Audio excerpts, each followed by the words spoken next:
be nice to the people when you are going up, because you are going to meet the same people when you come down. अर्थात जब आप उन्नति के शिखर पर चढ़ रहे हो तो लोगों के साथ अच्छा व्यवहार करें, क्योंकि उन्हीं लोगों से आपको उतरते समय मिलना है। आज जो मैंने ये सब्जेक्ट लिया है वो है इडियम्स एंड फ्रेजेस। बहुत ही काम के हैं ये। पहला है एट डेड ऑफ नाइट, अर्धरात्रि में, रात्रि के 12 बजे, अर्धरात्रि।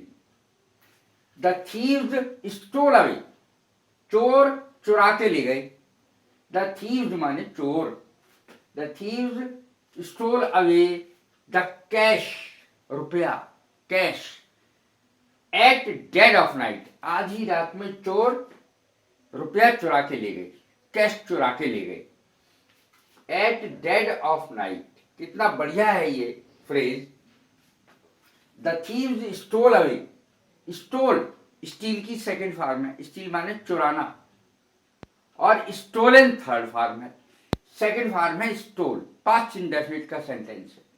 The thieves stole away the cash at dead of night, रात्रि के 12 बजे चोर कैश चुरा के ले गए, रुपया चुरा के ले गए। अगला है ए डॉग इन द मैंजर। इसको समझने में कठिनाई होती है, लेकिन आज ये बहुत आसान हो जाएगा। कैसे, मैं इसका अर्थ बताने जा रहा हूं। डॉग एक नाद है जिसमें भूसा रखा रहता है, चारा रखा रहता है गाय भैंस का, और उसमें चारा तो है लेकिन एक कुत्ता बैठा हुआ है। तो ना तो वो खुद खा सकता है उस चारे को और ना ही गाय को खाने देगा। अर्थात ए dog in the manager, manager माने वो नान जिसमें भूसा रखा रहता है और गाय भैंस खाती है। तो इसका अर्थ अब बहुत आसान हो गया। ए डॉग इन द मैंजर, खाए ना खाने दे। वो कुत्ता ना तो खुद घास खाएगा उसको, चारे को, और ना ही गाय भैंस को खाने देगा। A dog in the manger, dog माने कुत्ता, खाए ना खान दे। Ravi is an honest man, Ravi एक ईमानदार आदमी है। He is dog in the manger, अर्थात न वो खुद खाता है न दूसरे को खाने देता। Ravi is an honest man, honest माने ईमानदार। Ravi is an honest man, he is a dog in the manger, अर्थात वो खाए न खाने दे। ए डार्क हॉर्स, छिपा Rustam. A dark horse, horse माने घोड़ा। ए डार्क हॉर्स, छिपा Rustam. Mohan is a dark horse, Mohan एक ऐसा लड़का है जो छिपा रुस्तम है। क्या करा उसने? Because he obtained first class in the class, अर्थात उसने फर्स्ट डिवीजन में वो फर्स्ट आया क्लास के अंदर। Mohan is a dark horse, छुपा रुस्तम है पूरा, क्लास में अचानक फर्स्ट आ गया, उसकी आशा भी नहीं थी। Mohan is a dark horse because he obtained first class. Mohan एक छिपा रुस्तम है क्योंकि इससे पहले तो वो कभी थर्ड भी नहीं आया, अब अचानक फर्स्ट आ गया, तो वो एक छिपा रुस्तम निकला।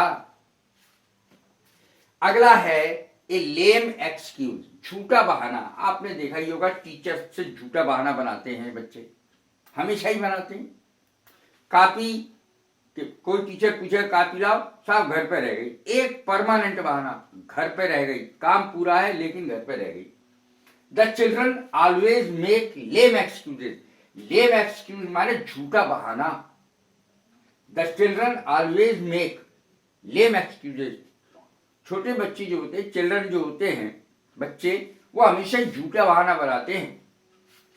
ए स्नेक इन द ग्रास, आस्तीन का सांप।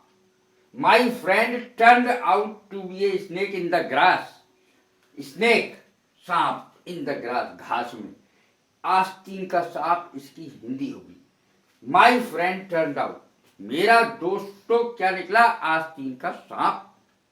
My friend turned out to be a snake in the grass. अगला है एक टर्न कोट।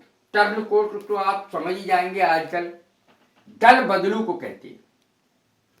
अगला है एक टर्न कोट, जो कि अभी मैंने बताया, इसका अर्थ है दल बदलू।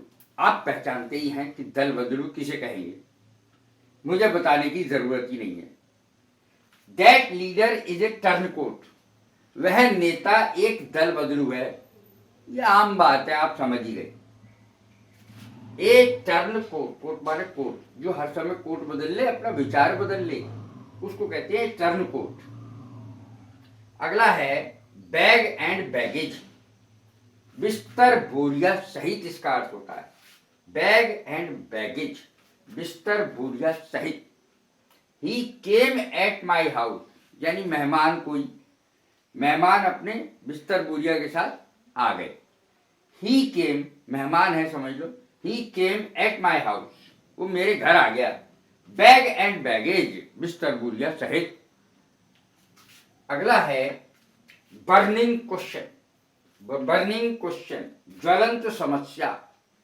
बर्निंग क्वेश्चन, ज्वलंत समस्या, यानी आज की सबसे बड़ी समस्या क्या है? अनएम्प्लॉयमेंट, बेरोजगारी। Unemployment is the burning question now it is. आजकल सबसे ज्वलंत समस्या क्या है? अनएम्प्लॉयमेंट, बेरोजगारी। अब देखें अगला, बैड ब्लड। बैड ब्लड माने होता है दुश्मनी। बैड माने बुरा, ब्लड माने खून। बैड ब्लड अर्थ होता है दुश्मनी। इट इज यूजलेस, बेकार है। इट इज यूजलेस माने बेकार है। टू हैव बैड ब्लड, दुश्मनी रखना। विद ए गुड पर्सन, अच्छे इंसान के साथ कभी दुश्मनी नहीं करनी चाहिए। इट इज यूजलेस, बेकार है। टू हैव बैड ब्लड, दुश्मनी रखना। विद ए गुड पर्सन, अच्छे इंसान के साथ। अब देखें अगला, मैंने दुश्मनी को खत्म करने के लिए, झगड़ा समाप्त करने के लिए लिखा है बरी द हैचेट। बरी द हैचेट का मतलब होता है दुश्मनी समाप्त करना, झगड़ा समाप्त करना, दुश्मनी या झगड़ा समाप्त करना। पाकिस्तान एंड इंडिया शुड बरी द हैचेट। पाकिस्तान और भारत को झगड़े को, दुश्मनी को समाप्त कर देना चाहिए। पाकिस्तान एंड इंडिया शुड बरी द हैचेट। पाकिस्तान और हिंदुस्तान को दुश्मनी को समाप्त कर देना चाहिए, झगड़ा समाप्त कर देना चाहिए। अगला है ब्रेक द आइस। इसका देखें, यदि दो चार आदमी बैठे हैं और सब शांति है, चुप बैठे हैं सब, तो जो सबसे पहले बोलेगा वो ब्रेक द आइस करेगा। अर्थात वो आइस माने होता है बर्फ। बर्फ को तोड़ना यानी चुप्पी तोड़ना, शांति को तोड़ना। सब चुप बैठे हैं तो कोई एक आदमी जो बोलेगा उसको कहेंगे he is breaking the ice. I broke the ice, मैंने चुप्पी तोड़ी। बाय आस्किंग हिम, उससे पूछकर। अबाउट हिज स्टडीज, उसकी अध्ययन के बारे में, पढ़ाई के बारे में। मैंने, सब चुप बैठे थे, मैंने उससे पूछा भाई पढ़ाई कैसी चल रही है, तो इससे चुप्पी टूट गई।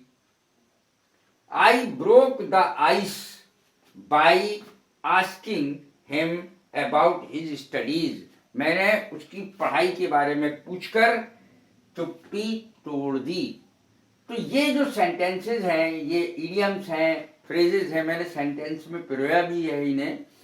तो यदि आपको ये अच्छे लग रहे हों तो शेयर करें, लाइक करें, सब्सक्राइब करें। God bless you, thank you very much.